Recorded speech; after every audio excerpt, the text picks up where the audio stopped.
And at the time, my email was Christina@usv.com. And it was like the right side, that usv.com is way more powerful than the left side. And now you're giving that up. And so what are you? You're betting on the left side. You're betting on the left side. And like, why would you do that? And like, what do you think will happen here?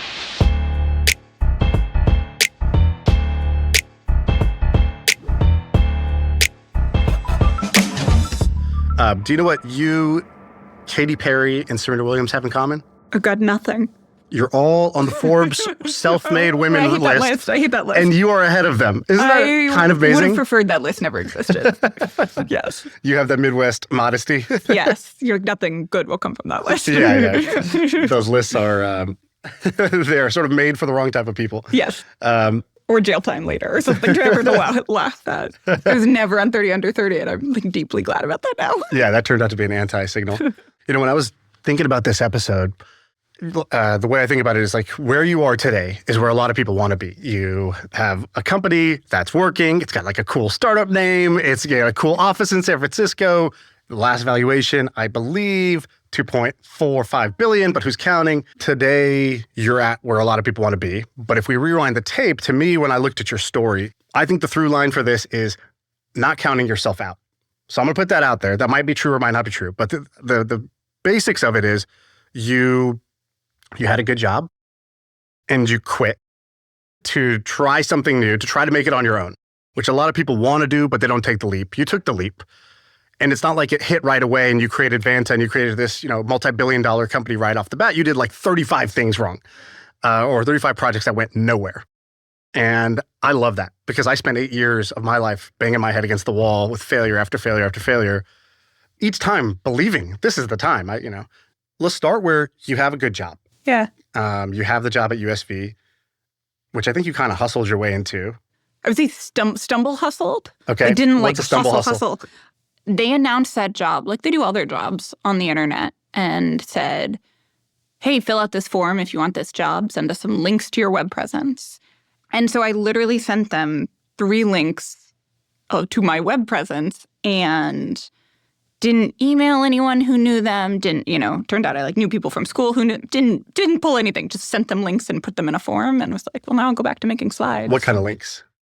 It was Twitter, Flickr, through the era of this.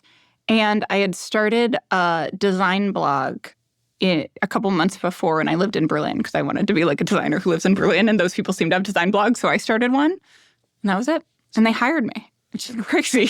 And I read something that was like maybe Fred or somebody at the USV team was telling you should specialize in crypto. You should become a crypto VC. Is that true? Kind of. It was actually when I was leaving. So this was end of 2012. I had a lot of angst because this job was great. They were great. Haven't you made it? And I was sort of like, but I don't think I like it. And again, what's going on? And one of my hangups was, what have I done? Why would anyone take my money? Right? Who's going to take a check from me versus, in my head at the time, Matt Kohler, this GP who's no longer at Benchmark, but had this illustrious Silicon Valley career of LinkedIn, Facebook, Benchmark, and you're like, me versus Matt Kohler, everyone will choose Matt Kohler 100 out of 100 times. Which is, let's say, maybe partially imposter syndrome, but also maybe kind of hyperlogical also. Yeah, I think but also true. Anyway, and I basically said that to Fred, and he said 2 things, or he said a couple things that were deeply insightful. One was Christina, you've got to get over that. And you can either get over that by sort of out hustling people and kind of the fake it till you make it strategy. And you're sort of look, I've seen you in the office for 2 years, worked with you for 2 years. You're not going to be good at that. So you probably shouldn't try that one. The other strategy is pick something, go deep in it, and be the expert where no one else is. And in the fall of 2012, I recommend you choose crypto. Really good advice on a bunch of dimensions. Right. I didn't take it, but because you didn't believe in crypto, or you were just that's not me?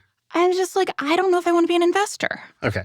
Even though it's great and it's wonderful and it has all these great attributes and everyone else wants to be a VC, but I want to go make things. So you decided to go make things. Take me back to that decision. Was that easy? No, I was so angsty. Was everybody patting you on the back and saying, you're going to make this happen? Definitely not. What I did, what my plan was I'd saved my bonus from the prior year, and it was kind of a finance bonus.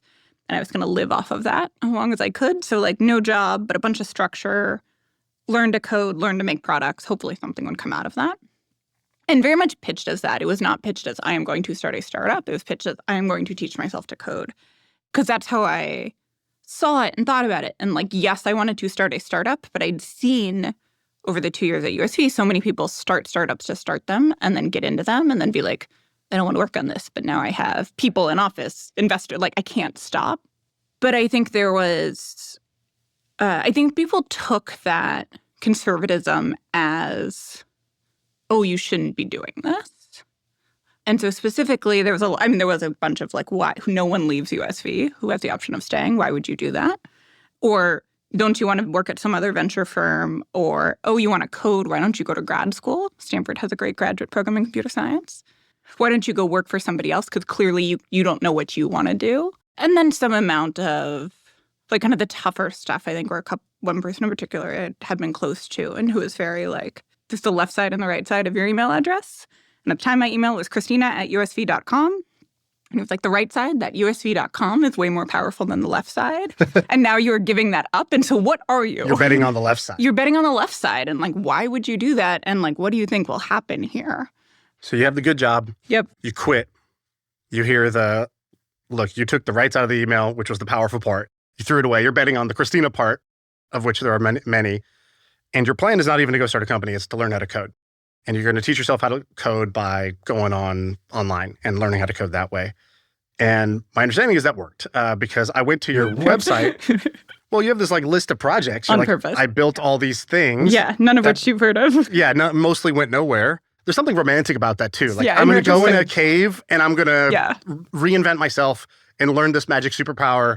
And I'm going to train in the mountains where nobody's looking. And then I'm going to come back stronger. Yep. It may not have felt that way at the time, but I kind of knew it was supposed to feel that way. And then day to day, there was some amount of like, I spent more than my like daily cash allowance, But like, I kind of knew that's what a better version of me would feel. But practically, I knew I was a person who benefits from structure and isn't always great at doing it for myself. So what I did was a friend of mine had just sold a company to eBay New York and opened up this big space in New York that was actually right across the street from the USV office. And so I got up every day and I got dressed for my job. And I basically walked to the same place, but I went in a different door. And then I sat with those engineers and they did their stuff. Did you actually dress up, by the way? Because I feel like there's psychologically something to actually dressing up like you're going somewhere. Yeah, I mean, tech dress up. But it was like I did not wear pajamas. Right. Like, yeah. And then I'd go and I'd, show up in the morning and I'd like do my Udacity tutorial or try to understand, JavaScript to varying degrees. And then like go home at, 6 p.m. or 7 p.m. and then often like keep doing stuff. But basically it was like tricking myself into acting like I had a job so that I got up every day. I was there by 9:30, I was just doing the things. And I do remember there was a time my family took a vacation that I went along with in January and I came back tan. And everyone was like, where were you last week? Like, basically, like, why weren't you at work? And why are you tan? And I was being like, I don't get paid for this. Like, I have a job. Everything is PTO to me. But it was like also like, oh, yeah, I got this. Like, that was kind of like a fun moment, too. Yeah, I like that. So you have this era, which is kind of like in the movies, it's the montage. They just fast forward through this part. It takes 2 minutes, even though in real life it's 2 years. And you have this thing written on your site that I love, this quote. And I think in my research, this was my favorite thing I pulled from you, which was at the top of your site, it says, the function of the overwhelming majority of your artwork is simply to teach you how to make the small fraction of your artwork that soars. And this is from a book called The Art of Fear. I love that. Can you explain that? Yeah, I think it's deeply true of creative projects. And I think startups or businesses or, internet art is like, they're all creative projects. One thing I learned at USV, seeing people bitch, but then like hearing the stories behind their big, Tumblr, Twitter, Foursquare, or whatever, all the big successes of the era were, when I walked into USV, I was like, everyone is Mark Zuckerberg. Not actually, but like everyone, like startup founders are people who have an idea. Visionary. And they go into their room and they build it and everyone uses it. And it's like the first or second thing they've done. And like Facebook Bigger, but that was kind of all of Mark's projects. And so like, that's the way, and I was kind of like, oh, shoot, I'm like it's never worked for me. So I'm probably not one of them. And USV was just so helpful in disabusing that notion and being like, look, some people, like a very small number of people can do that. And that's incredible. I wish I were them. I'm not. Most people actually try a bunch of stuff and eventually something might work. But it's like, at best, thing 5, and it might be thing 55. But no one really talks about that. Because it's like painful and kind of not fun. And, it's supposed to be romantic, but actually it just kind of sucked. And I've been hungry for 2 years, literally and metaphorically. And it's so much nicer. Like, you get so much praise for sort of being like the brilliant person, right? And that's the expectation too. I think I just had a like, well, yeah, but like, that's discouraging so many people from starting. Right. It's sort of like when you watch a bunch of movies about love, and then you're like, this is what it's like. Yeah. I will bump into a stranger. Our papers will fall on the floor. We'll swap a paper. He'll have to come find me, exactly. but then I'm not into him. But he just pursues me anyway. Right. And it's like, if you have that notion that that's how it goes, you'll almost count yourself out of other things that could have worked otherwise. Yes. It's like very that. If you watch The Social Network, you're like, that's just how it is. Brilliant genius, has a vision, does it, takes off. And then he rides that bull at the rodeo. All right, so when I ran my company, The Hustle, I think we had something like 2 million subscribers. And we made money through advertising. And we didn't actually make that much money per person reading the newsletter because advertising in general is kind of a crappy business model. And so I remember sitting down and I'm like, what are all the different ways that I can make money off The Hustle that aren't advertising? And so to make sure that you don't make this mistake, Shaan, me, and the HubSpot team, we went and looked at a bunch of different ways to monetize your business. And we put it all together in a really cool document where we lay it all out along with our research. And we call it, very appropriately, we call it the Business Monetization Playbook. Go to the description of this episode and you're going to see a link to that Business Monetization Playbook. It's completely free. You just click the link and you can see it. Back to the episode. We actually, after I read this quote, on my team, we started using this phrase just called bad art. Mm-hmm. So I'll hit up my team in the morning. I'll say, hey, let's make some bad art. Like intentionally, just almost lower the stakes. Instead of we have to find the next big winner idea. Right. Let's just make some bad art today. Yeah. And the analogy I gave them, I said, imagine like, you go to a hotel or a motel, you're doing something, you're going to a place that you've never been before. Maybe nobody's been there before. When you turn on the tap, like it's muddy water at the beginning. Yep. And if you look at that and you're mortified by it, it's disgusting. You'd turn it off right away and be like, ew, bad. Right. Leave.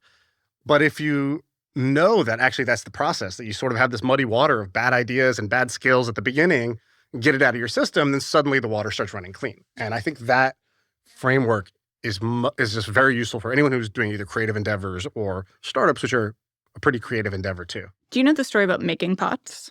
No. It's from the same book. So, and I think it was like around the chapter where that quote was. But anyway, it was an art teacher. And he said, okay, art school, pottery class, you have one assignment all semester. You have 5 weeks to make the perfect pot. You can turn in as many pots as you want, but I will judge them all, and the highest grade will go to the person who has the best pot. And student 1 spends all semester crafting the perfect pot and hands it in at the end. And student 2 makes 2 pots a day. And they're all bad for a long time, right? But over the course of the semester, it hands in whatever, like 300 pots. And like, who gets a better grade? Of course. The 300. Right, yeah. But it's like that concept. Yeah. It's like so true. And you have to live it almost to really internalize it. Yeah. Actually, a great thing I did once with my company, there's, you've probably seen like the marshmallow test, like the psych test with kids. It makes a good point, which is you give a bunch of supplies to, you break your team into a bunch of groups of maybe 4 or 5. And they get like sticks of spaghetti, 1 marshmallow, and there's something like maybe a string and like 2 other things, like a piece of tape. And so the idea is, hey, you have an hour.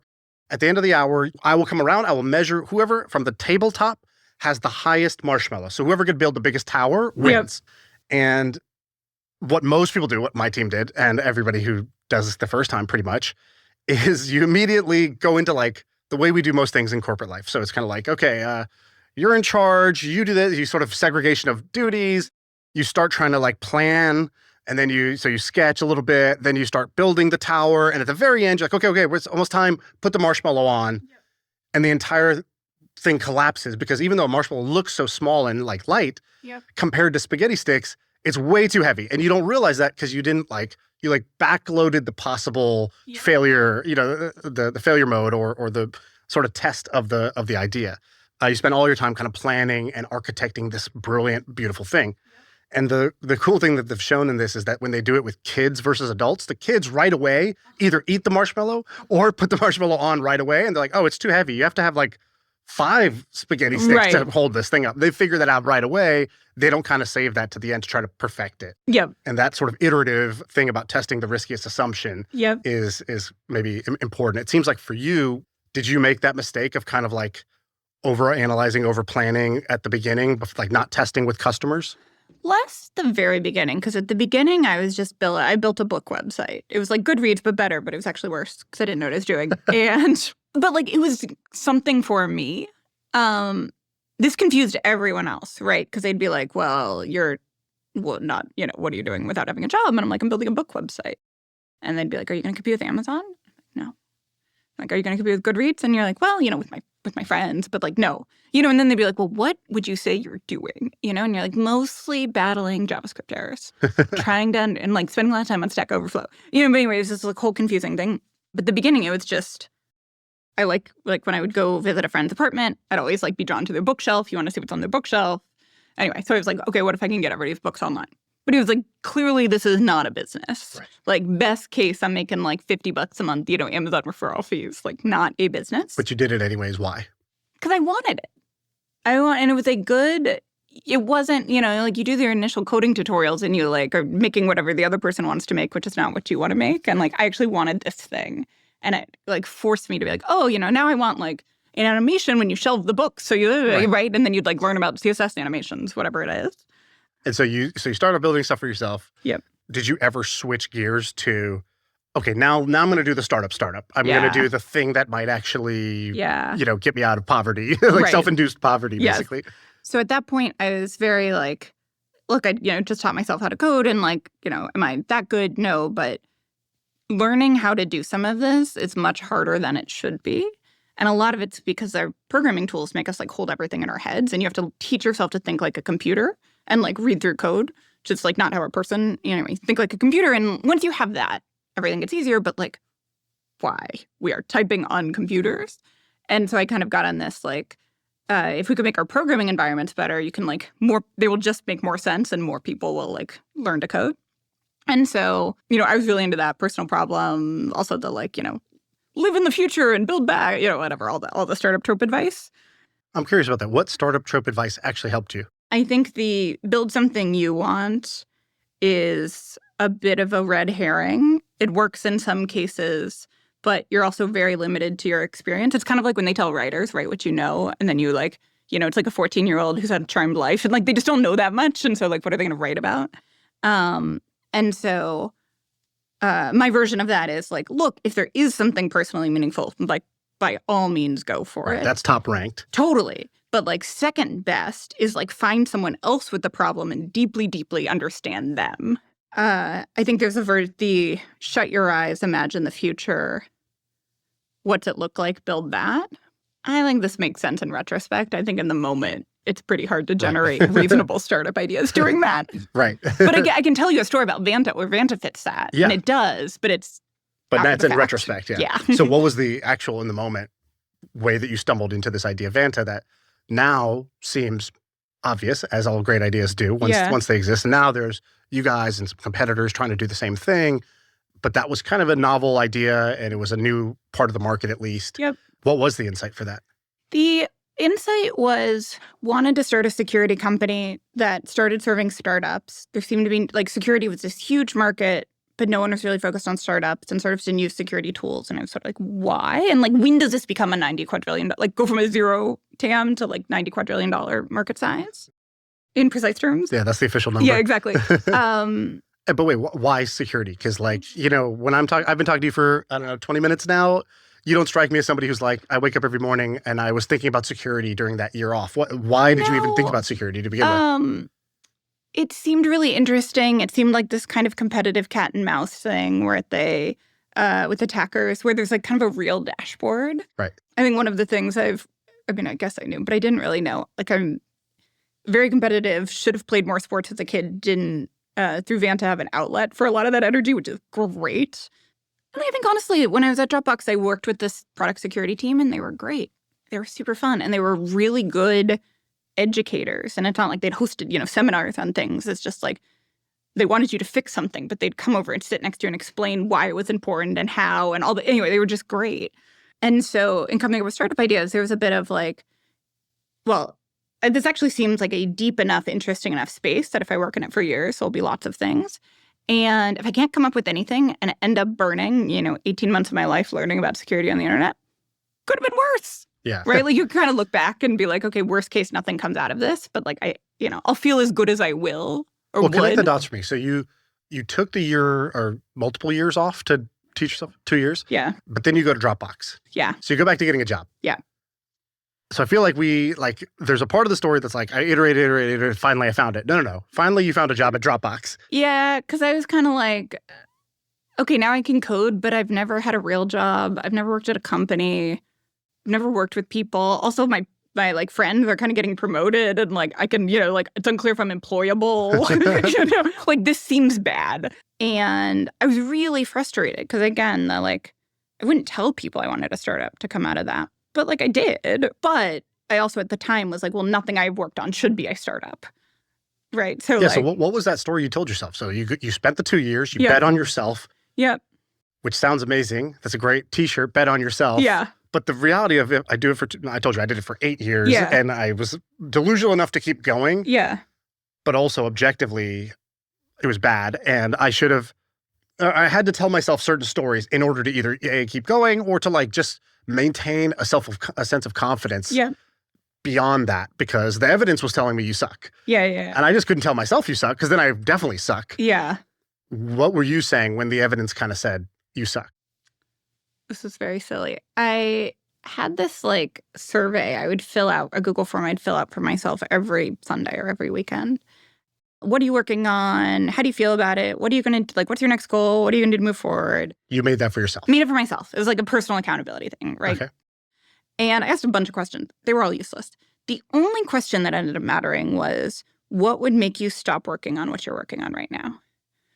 And to your point, turns out my present self always thinks I should keep going.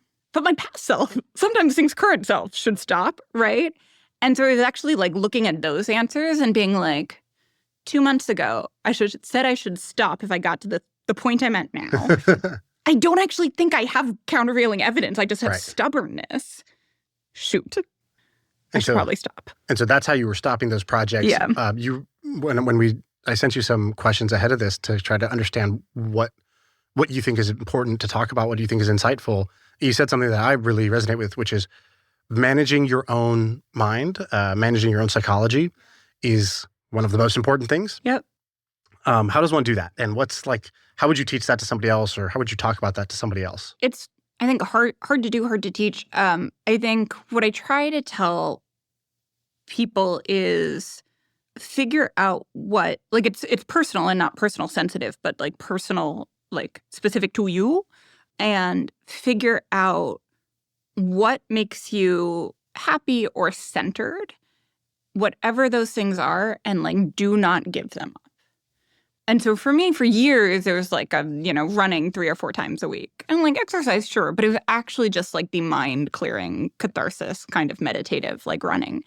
And, it was running for me, but whatever for someone else.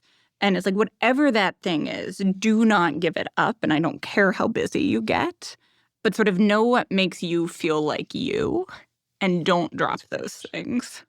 Know what things make you feel like you, which is kind of what you're talking about is habits and hobbies. Is that more of what you're thinking about? It's just that feeling where you're moving through the world and you feel like you're at your best, you know, you're the best, shiniest version of yourself. It's what brings that on? So for you, running is one. What else? Running was one. Reading, not in any, kind of in an intellectual way, but actually just because it is something I have done since I was 6 years old, right? And so if I think of hobbies or anything I've done through my life, reading is actually one of the biggest through lines. Right.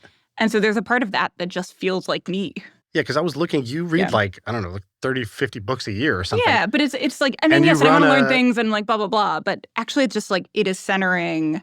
How do you do that? When I was running a company, and by the way, mine was not a $2.4 or $5 billion company, I was I have no time to read. Are you kidding me? There's problems everywhere. I'm drowning in problems. And did you just replace TV with reading, or something actually, as simple as that? Yeah.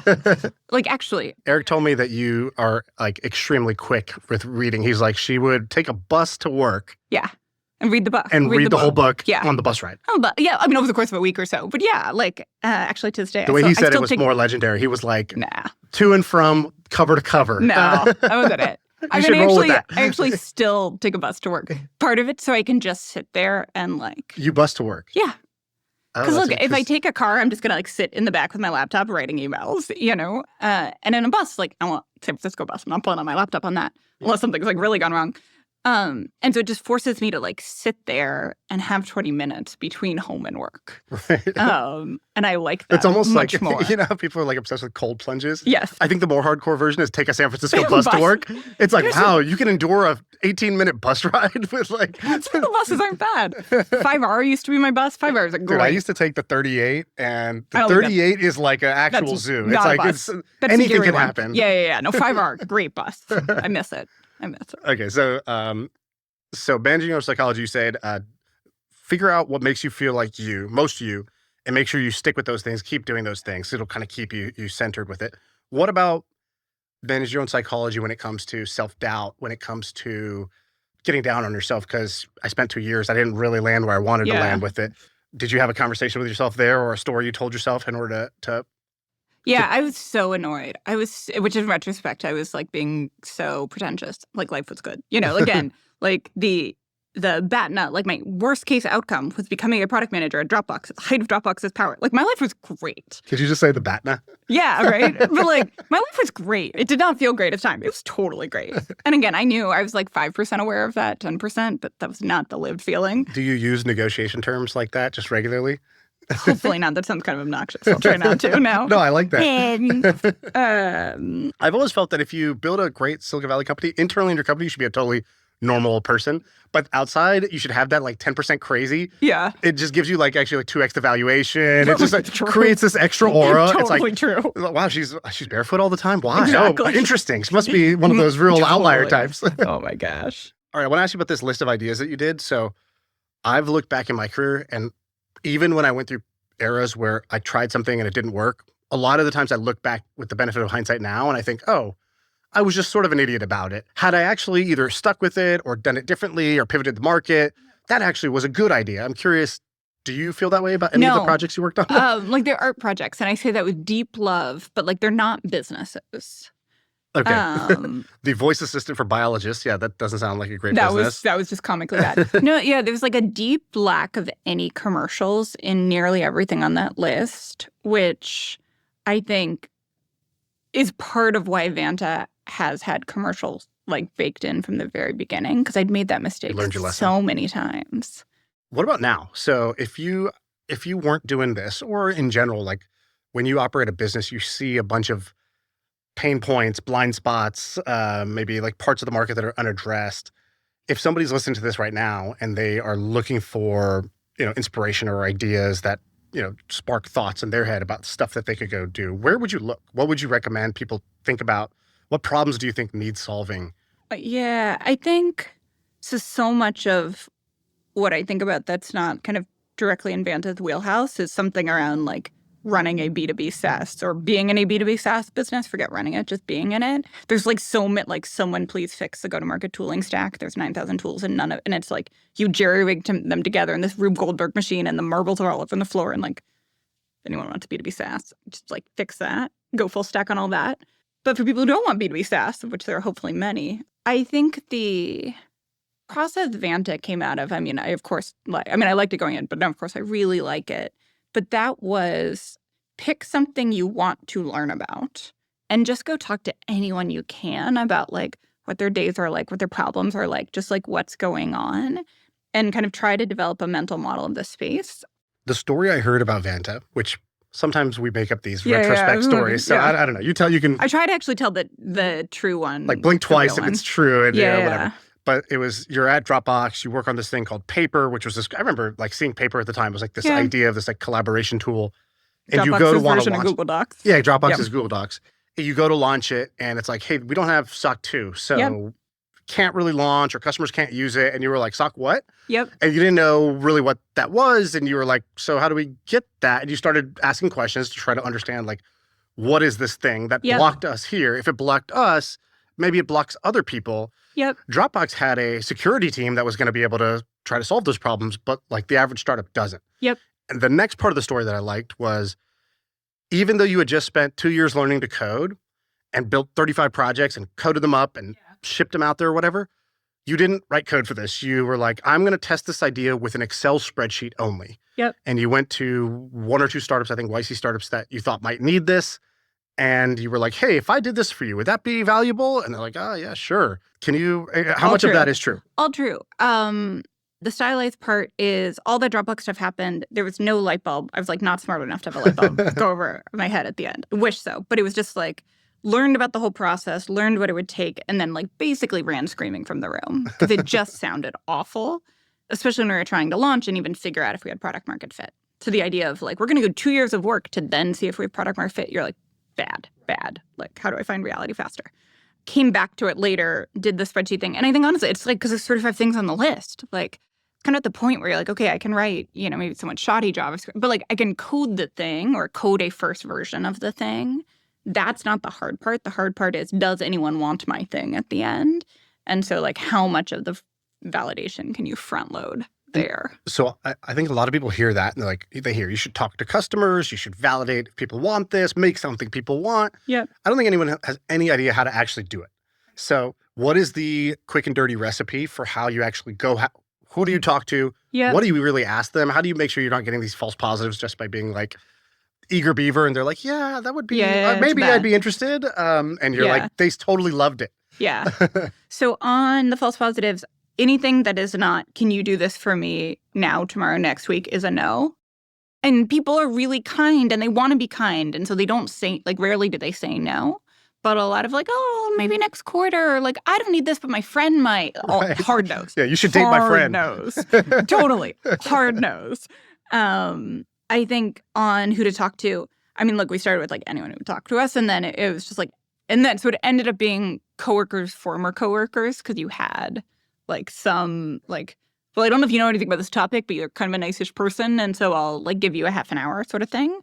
And then just fan out from there at the end when they're like, well, you ask them, do you have anybody else? And they would list people and like say yes, follow up with customized emails they could forward, like make it easy for them and just keep going out. Yeah, I think that's an important one. Make it easy for them Yes. to do the thing they said they want to do. Oh, yeah. Like follow Because- up and be like, thanks so much for meeting me. Like, I would love to talk to your friend Eric, who said this. Like, here's what I'm working on. Like, and just like assume they will, like write them an email they will forward. Exactly. Yeah.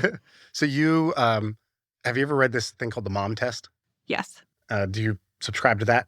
Yeah. Generally. Yeah, that was helpful to me when it was, Yeah. there's only, I don't even actually remember what was in the book, only one line, which was, they can't tell you about the solution, but they can tell you about their problem. So Yep. all your questions need to be first about their problem.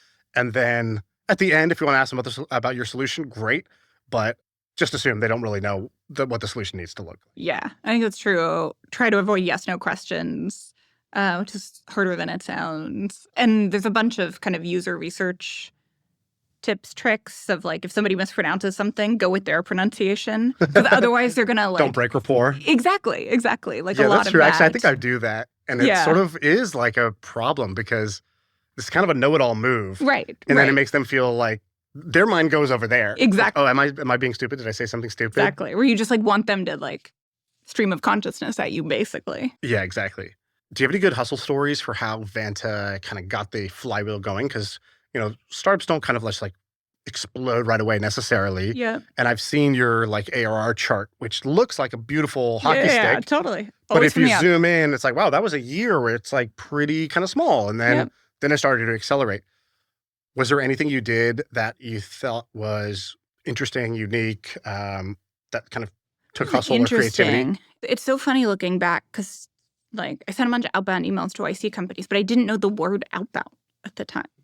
Right? I was like emailing YC founders for feedback. And I legitimately did want their feedback kind of to this. But it was like half a like, okay, I'm going to spend, 60, 70% of the call talking about the problem and how you're solving it. And then the end be like, I'm building a thing. Would you like to hear about it?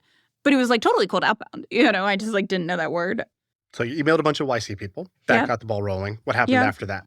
Honestly, the early strategy was like just do and try everything and then see what works. So what did work?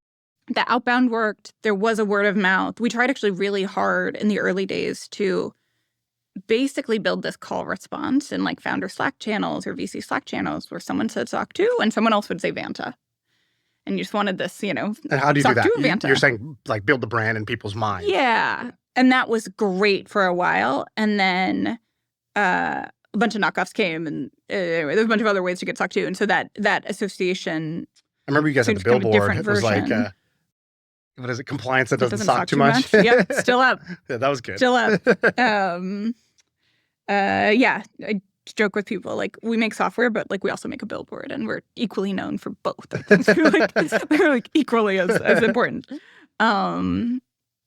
What else? Podcast advertising really worked actually it still really works, but like really worked in the early days. I thought podcast advertising was just gonna be like sending money out the window. I was totally wrong. And that's what happened. Somebody on your team pitches you Eric. this. Eric pitches you. Eric was like, I want $20K to go on This Week in Startups or something. And I like rolled my eyes and said, fine, whatever, go. It totally worked. She was totally right. Eric is like this mythical Totally figure right. to me now where I've only ever heard great Eric stories. And so I don't want to hear if anybody has a bad Eric story or an idea he had that didn't turn They're out rare. true, don't tell me, please. No. All right, I want to ask you about a couple other of your controversial or maybe just less consensus opinions. I've seen you write these somewhere on the internet. You tell me if you still believe these and why. Consistency is overrated. This is on your website. Oh, yeah. People feed a lot into this. I'm just like joking with myself because I say contact me through these 4 ways that all have totally different names on them. Oh, okay. So like it's just like minor naming consistency. Yeah, is it's this overrated. like minor self-awareness thing that I think people think is meant to be a broad philosophical statement. Do I actually think it's a broad philosophical statement? No, probably not. I think Vanta's taught me consistency is actually underrated. Yeah, I was going to say, you strike me as somebody who's consistency first. Yeah. It's bad when the goalposts move. I don't know if you're saying you think this or that other people think I think this. other people, the advice tends to be, right, like, if your goalposts keep moving, it's hard to find happiness, and like you're always pumping explain happiness. what it means. So like, what does that even mean? The Yeah, goalposts moving. like, I mean, it's about in lots of forms of life, but like, let's take startup founders just because, right, it's like, you want to start a company, you want to hire some people, you want to raise a seed round, you want to get to like $1 million in ARR, but then by the time you get there, you're like, actually, I want to get to 10, right? That's like, it? Yeah. yeah, that's it. And there's like always something you are chasing. And I think that is generally seen as a recipe for unhappiness, right? Like, why can't you be happy in the moment? You did this thing prior you thought was great. Like, why can't you think it's great? And I think that can be true in some cases, but I actually think, or I think that the trick is / downside is if you're like only happy when you hit a goalpost and then you're moving them, like you'll never be happy. If you actually just like the work, right? That's what it doesn't matter. And I think a lot of things are more sustainable when you like the work, especially when you have a lot of work to do. My formula is progress equals happiness, which is that no matter where you are, it's sort of like the y-intercept doesn't matter, the slope matters. And so wherever you're at, if you don't feel a sense of progress in your life, you will feel unhappy. And then you'll feel even worse. You'll feel guilty for feeling unhappy. Yeah. Because you're like, I guess I do have all these good things in my life, but I still don't feel this way. I'm just fundamentally broken inside. I'll never be happy. Right. When in actuality, it's just a sense of progress. Even better, a sense of progress in a direction that you have set out intentionally that you care about. Yep. And I think that in that sense, moving the goalpost is great because you're saying, I would like to continue making progress. I enjoy progress so much. Why would I stop my progress? That stops my happiness. Yep. Right? It's a different way of looking at it. Do you remember, deep cut, 10, 12 years ago, Jess, who was a founder of Polyvore at the time now at Sequoia, wrote a blog post about founder psychology? No, what did it say? It was like, basically like, why are founders always unhappy? And she's like, especially when their companies go like this, and it was a line up and to the right. And she's like, because if you zoom, again, y-axis getting higher, like, what is this? Because if you zoom in on the graph, it doesn't look like a, 45-degree angle. It looks like a roller coaster that is going slightly higher. Right? But it's like the roller coaster along the way. And like, again, even when you zoom out and you've got this lovely 45-degree line, the downs hurt every time. Yeah, it's the peak to trough that you it's feel. that. You don't really even recognize that you've gotten higher progressively each time. You also have another one, which is high standards are bad. You think that in generally, you said people don't say this, but they imply it in different ways that don't have such high standards. Right. What's a situation where that's come up for you or you felt that?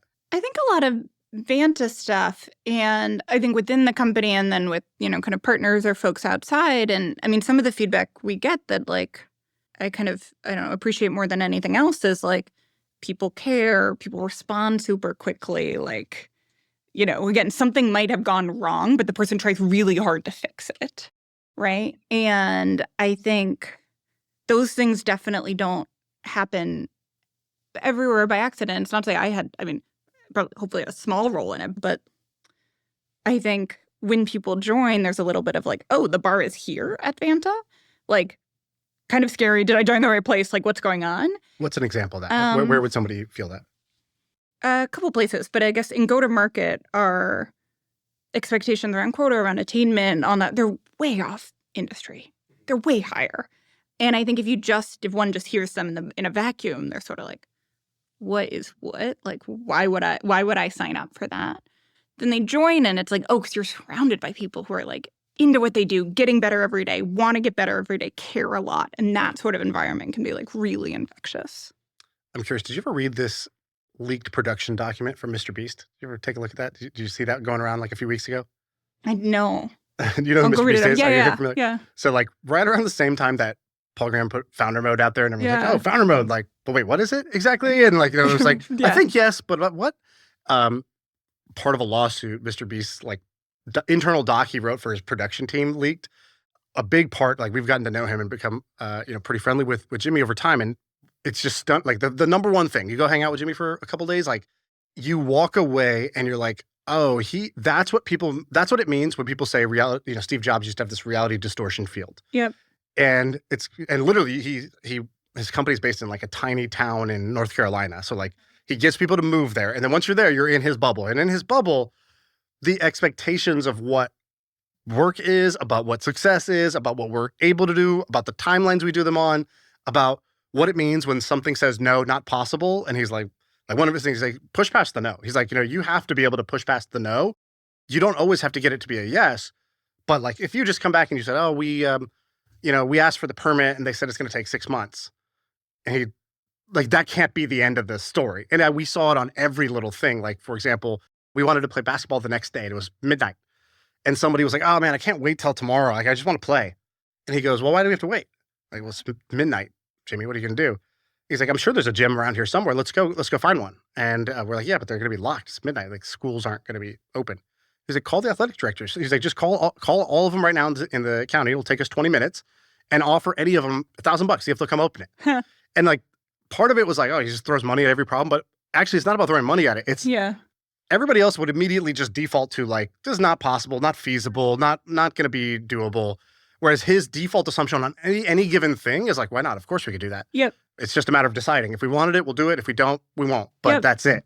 And then you just see that time after time after time hanging out with them on big things like, the videos that they're going to go shoot, but the small things. And it's just a different gear. It's like, oh, your gear is like, my stick shift only goes to 6. Yours goes to 9. Okay. Right. If I'm going to hang out with you, I now need to decide like how I'm going to get to 8 or 9 because otherwise I'll just be sticking out. This won't be the right place for me.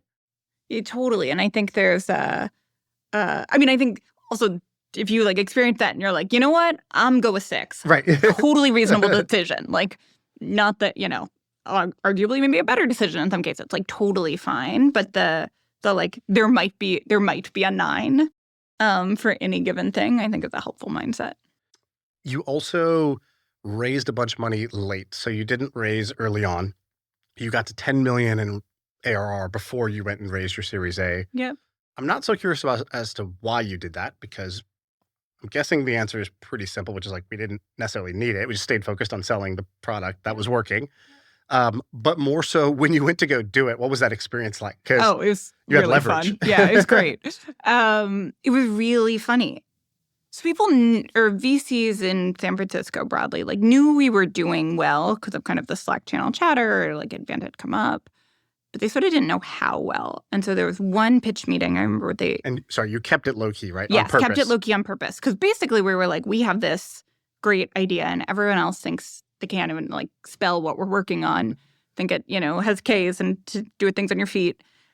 And I would rather they not know because then somebody's going to start knocking this off and copying. But anyway, very smart VC, very good at his job. Like, go and pitch. And I start walking through the slides. And I get to the ARR ramp chart, the, 10 at the end of it, basically. And his jaw just drops. And he was, like, clearly speechless. And he's looking at it. And he's like, I thought you were at like 2.5. And you're like, no, that was, the 10. And anyway, like, keep going. And at the end, you sort of like, we're like not going to, like, we missed it. Like, we're not going to be able to do this. I can like try to introduce you to someone else, but like, it was fine. Like, there were other people, but it was this kind of interesting pitch experience. And then basically I go into a meeting with another VC who's very good at his job. And he's like, you know what? Thought you were at 9.4 because I'd like taken your Twitter chart and backed it out and Yeah, I taken did the the points same actually. and like counted the pixels. And I was like, I you are did good at your the job. proportions. I was like, Totally. she said 10. So if this is 10, Yeah. where was she a year ago? Okay, Yeah. 2.7 or whatever. Totally. He had basically done that. And that was also, you're like, oh, this is great. So good at your job. So fun. Is that who you end up going with or no? No. Look, you're great, but Sequoia's calling. No, but I think actually it was still the goalpost stuff, and I'm, not very good at celebrating, but it was a moment where I like took a beat, like a week, and I was like, no, I am going to like tell this story and what we've done, and like I'm deeply proud of it. And I would have told you that, but now I like feel overwhelmingly proud of it, right? And like, here's how the pieces fit together. Here's how they will fit together, and I believe it. And so that was just, then it became like, I still kind of hate fundraising, but it was talking about something I believed in. It's fun, right? Eric told me that he thinks you're great at negotiating. You So said funny. You Yeah. said that's surprising to you, Yes. but he was not wishy-washy about it. Yeah. He's like, she's incredible at negotiating, one of the best I've ever been around. Ask her how or why she does it. So no pressure. Yeah, But no, it's like give truly me- surprising. I think if I'm confident in it, I'm actually confident in it, and then we'll just stand and like not blink, not swerve if we're playing chicken, won't eat the marshmallow. It's like, I got it. Like, let me know when you want these terms. I'm happy to sit here and wait. And actually, truly, I'm like happy to sit there and wait at that point. So I think it's just a lot of that. It's like if I believe it, I won't flinch. Cool. Well, thank you for doing this. This has been amazing. Where should people, find you, find Vanta, maybe give it a shout? Yeah, Vanta.com, Vanta.com. If you need any help with anything security or compliance related, we would love to help you out. Awesome. Well, thank you for doing this. Thank you so much.